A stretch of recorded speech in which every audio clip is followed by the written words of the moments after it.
تخریب میں نے کہاں سے کی ہے میرے بھائی؟ تخریب تو انہوں نے کی جنہوں نے امت کو سنی شیعہ فرقوں میں بانٹ دیا. سنیوں میں بھی 5 فرقے بن گئے، حنفی، شافعی، مالکی، حنبلی اور اہل حدیث. شیعہ میں اتنے فرقے بن گئے. جنگ جمل، صفین، نہروان میں نے نہیں کروائی، میں نے کروائی ہے.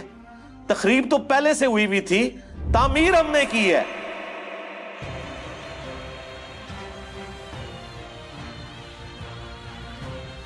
یہ قادیانیت اور رفض کا جو مکسچر ہے یہ شخص، یہ جہنم کا جہنمی، اور سن رہا ہوگا اس بھیڑیے نے وہ چیز کھینچ کے اللہ کے مقدس ولیوں پر لگانے کی کوشش کی.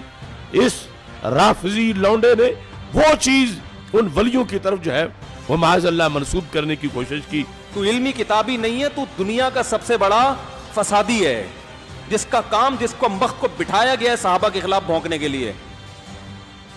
تیرا کام یہی ہے، الو بنا رہا ہے لوگوں کو. میں سے لوگوں کو خریدتے ہیں جنہوں نے لبادہ اہل سنت کا پہنا ہوا ہوتا ہے، اور حقیقت میں وہ رافضیت کے گندے لطفے ہوتے ہیں، جس کی بہت ساری مثالیں ہمارے سامنے موجود ہیں. اسحاق جھال والا مردود اسی قسم کے انسانوں میں سے تھا.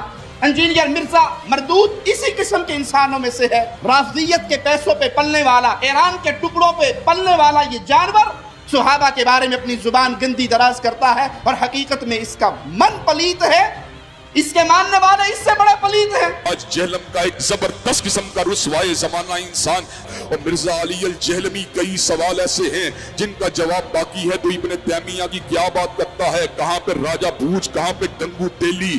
حضرات گرامی کا تیری اوقات کیا ہے، تیری حیثیت کیا ہے، تیرا مقام اور منصب، تیرا مرتبہ کیا ہے. ہر ابن تیمیہ سے محبت کرنے والا تیرے وجود پہ تھوکے گا، تیرے کردار پہ تھوکے گا، تیری سیرت پہ تھوکے گا، تیرے نسب العین پہ تھوکے گا، تیرے نظریے پہ تھوکے گا. حضرات گرامی قدر جھوٹا ہے، یہ کذاب ہے، یہ مکار ہے، یہ دجال ہے. لوگوں کو اپنے دام تصویر میں پھنسانا چاہتا ہے، لوگوں کو سیدنا امیر معاویہ کی ذات اقدس سے برگشتہ کرنا چاہتا ہے. حضرات گرامی قدر دیکھ لیجئے، میں آپ کو لا وجہ البصیرت یہ بات کہتا ہوں، مرزا کل بھی ذلیل تھا، مرزا آج بھی ذلیل ہے، اور انشاءاللہ مرتے دم تک یہ ذلیل و رسوا ہی رہے گا.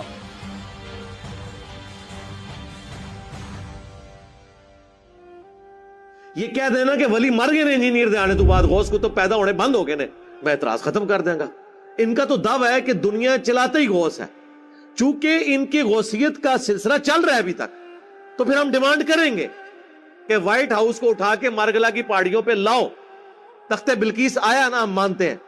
ہم نے کب کہا کہ آپ نہیں لا سکتے، ہم کہتے ہیں لاؤ نا، لاؤ بھی نا، اور زبانی کلامی مان لو، پھر میرے لیے بھی مانو کہ میں بھی یہ کر سکتا ہوں. اچھا میں یہ دعویٰ کرتا ہوں میں یہ کر سکتا ہوں، کیا بریلوی مان لیں گے؟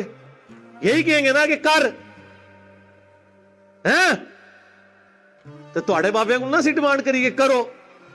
ہم ان پرنسپل تو ڈینائل کر ہی نہیں سے ہیں.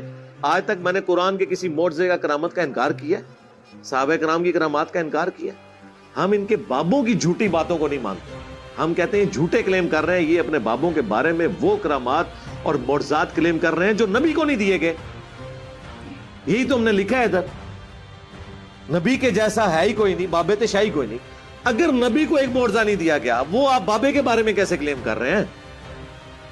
یعنی نبی کو دیکھ کر تو صحابہ کرام کے مخالفین کلمہ نہیں پڑھتے. بازید بستامی جس گلی سے گزر جائے لوگ دیکھ کے کلمہ پڑھ لیتے. تو ہم تو کہیں گے نا یہ بکواسیات ہے. اور اگر یہی بات ہے تو پھر ہمیں مانے ولی اللہ. ہمیں دیکھ کے نہیں، ہماری ویڈیوز دیکھ کے لوگوں نے بریلویت چھوڑ دی ہے، ان کا مسلک چھوڑ دیا نا. ٹھیک ہے، ان کی نظر میں کلمہ پڑھ کے وہ ادھر آ گئے نا، تو پھر ہمیں مان لیں اولیاء اللہ. اس بندے کے بارے میں جو صحابہ کرام کے فضائل کے اوپر جس کے سب سے زیادہ کلپ ہیں، جائیں لکھیں دنیا میں انکلوڈنگ طارق جمیل صاحب کے، کسی کا کلپ نکال لیں صحابہ کرام کے فضائل کے اوپر. خوبصورت انداز، ایک ایک چیز ریفرنس کے ساتھ، بلیک اینڈ وائٹ میں. صرف میرے کلپس ہیں. خالد ابن ولید لکھیں، سیدنا ابوبکر لکھیں، سیدنا عمر لکھیں، سیدنا عثمان لکھیں، سیدنا علی لکھیں. اتنے ڈیٹیلز میرے کلپ ملیں گے جس میں میں نے شانیں بیان کی. آپ لوگ تو مرضی کے صحابہ کی شانیں بیان کرتے ہیں. اور تو اور چھوڑ دو، حضرت معاویہ کے فضائل پہ بھی میرا ایک کلپ. پیچھے تو کوئی بات نہیں رہ جاتی، وہ بھی نہ کھولے تو آپ نے مجھے پکڑ لینا. تو مجھے آپ بتائیں گے کہ میں یہ نہیں کہتا ہوں صحابی. تو میں ریکویسٹ کروں گا خدا کے لیے میرا وہ کلپ قادیانیوں کو دعوت اصلاح وہ آپ خود سن کے دیکھیں. آپ کے بزرگوں کی دعوت سے تو قادیانی اپنے فاسد عقیدے میں پکے ہوئے ہیں اور ہماری دعوت سے لوگوں نے دعوت حق قبول کی ہے. لیکن چونکہ میں نے چندہ نہیں اکٹھا کرنا ہوتا ورنہ میں بھی یہاں سے ویڈیو بنا کے ختم نبوت کے نام کے اوپر ایک چندہ بک لانچ کر دیتا کہ یہ دیکھیں یہ لوگ چینج ہوئے ہیں. ہم وہ کام کرتے ہی نہیں ہے نا, اپنی جیب سے لگانا ہوتا ہے اللہ کے فضل سے. تو یہ جملہ انہوں نے آؤٹ آف کنٹیکسٹ اٹھایا. یہ میں نے تعلیق بالمحال کی تھی. یہ مولویوں کو ٹرم سمجھ آئے گی. تعلیق بالمحال یعنی آپ ایسی مثال بیان کرنا کہ جس کی پاسبلٹی نہ ہو. اور میں نے آگے جملہ بولا تھا کہ وہ کبھی بھی مجھے مسلمان نہیں مانیں گے, کیونکہ اگر مجھے وہ مسلمان مانیں گے تو الٹیمیٹلی انہیں غلام قادیانی کو دجال ماننا پڑے گا. کیونکہ جس شخص کو وہ پیغمبر کلیم کیے ہوئے ہیں میں اسے دجال سمجھتا ہوں, اور اگر اس کو میں دجال کہوں اس کے باوجود میں مسلمان ہوں تو اٹ مینز کہ وہ واقعی دجال ہے, کیونکہ پیغمبر کا انکار کرنے والا تو مسلمان نہیں رہ سکتا.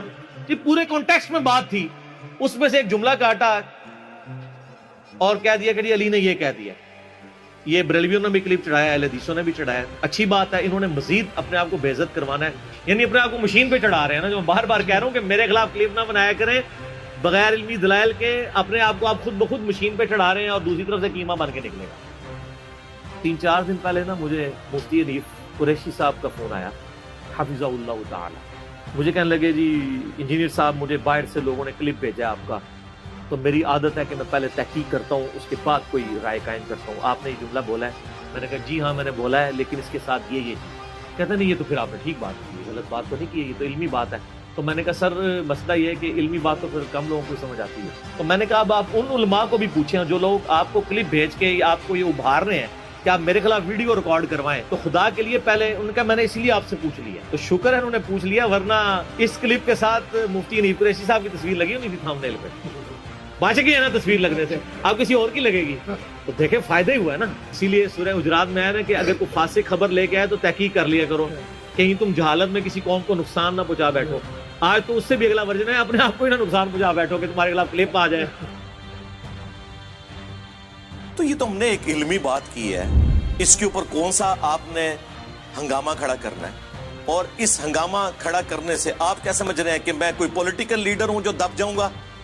نہیں, ہم تو بھائی اس حسین کے ماننے والے ہیں کہ 3 براعظموں میں پھیلی ہوئی بنو امیہ کی بادشاہت کے مقابلے پہ وہ اپنے بیوی بچوں سمیت کھڑا ہو گیا رضی اللہ تعالیٰ عنہ علیہ السلام.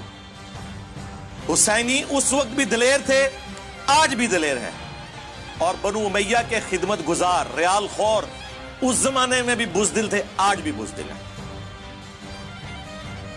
ہمیں نہ تو ایران سے کوئی فنڈنگ ہو رہی ہے نہ سعودیہ سے کہ ہم ان کے ایجنڈے لانچ کریں. ہم جو کچھ بات کرتے ہیں وہ قرآن سے, بخاری سے, مسلم سے کرتے ہیں. اگر کوئی فتویٰ لگانا ہے تو پہلے پھر آپ ان کتابوں کے اوپر لگاؤ اور اپنا ایمان برباد کرو. باقی میں اس میں عرض کر دوں کہ یہ بعض لوگ جو ہمیں مشورہ دے رہے ہیں نا کہ جی وہ جو حالات و واقعات بڑے ہیں جی آپ ملک چھوڑ جائیں, یہ کر دیں. میرے بھائی یہ آپ کسی اس زوم میں نہ رہیے گا, ملک چھوڑ کے کیا یہ لوگ سب کچھ چھوڑ کے جائیں گے. یہ ان کے باپ کا ملک ہے کہ چھوڑ کے چلے جائیں, ان کو پتہ ہی نہیں میری طبیعت کا. یہ اس چکر میں تھے کہ ہم یہ کریں گے تو یہ ٹھنڈا پڑ جائے گا. اللہ دے بندے ہو, یہ ٹھنڈے ہو پیندے ہیں جو عوام کے ٹکڑوں پہ پلتے ہیں, جو سینکڑوں لوگوں کو اپنی جیب سے روٹی کھلاتے ہیں, وہ ایسے نہیں ہوتے. یہ غریب نواز جو لوگ ہوتے ہیں ان کا ایٹیچیوڈ یہ نہیں ہوتا. آپ لوگوں کو پتہ ہی نہیں ہے کہ اللہ تعالیٰ نے آپ کو واسطہ کس بندے کے ساتھ ڈالا ہے, ابھی تک نہیں پتہ چلا آپ کو. اور دوسرا میں یہ بات آپ کو بتا دوں کہ the damage has been done. جو میں اپنی زندگی میں آپ کے فرقوں کے ساتھ کر سکتا تھا نا, وہ میں آج کی ڈیٹ میں کر چکا ہوں. یہ اسٹوڈیو ریکارڈنگ کے اعتبار سے میں ڈیٹ بول دیتا ہوں, 10 مئی 2020 تک جو ڈیمیج آپ کو پہنچنا تھا آپ کے صدیوں کے کھڑے ہوئے فرقوں کو, وہ پہنچ چکا ہے. اب اس ڈیمیج کی ریکوری کا میری زندگی یا میرے ملک میں رہنے یا نہ رہنے سے کوئی تعلق نہیں. لہذا ہماری جو اللہ کے فضل سے اس پلیٹ فارم کی لیگیسی ہے, میں نہیں کہتا میری لیگیسی, اس پلیٹ فارم کی لیگیسی کہ آپ نے کتابوں کے ساتھ جوڑنا ہے اور صرف ان بابوں کو ماننا ہے جو کتابوں کو مانتے ہیں, اور جو باب کتابوں کو نہیں مانتے ان کی بات اندھے بن کے نہیں ماننی. اس پلیٹ فارم کی لیگیسی, اس کا مقابلہ تو اللہ کے بندوں پچھلے 1000 سال کے بزرگوں کے لاکھوں ماننے والے علماء اور کروڑوں پبلک نہیں کر سکی. تسی تو شاہی کوئی نہیں. الٹے گئے ہیں کہ نہیں فرقے؟ لوگوں کو نیگیٹو تعارف ہوتا ہے اس پلیٹ فارم کا, وہ اپنا پلیٹ فارم چھوڑ کے اٹیچ ہو جاتے ہیں. اٹیچ یہ نہیں کہ وہ میں نے کچھ چندہ بک ہے, نہیں, ہم تو اپنی جیب سے کھلاتے ہیں.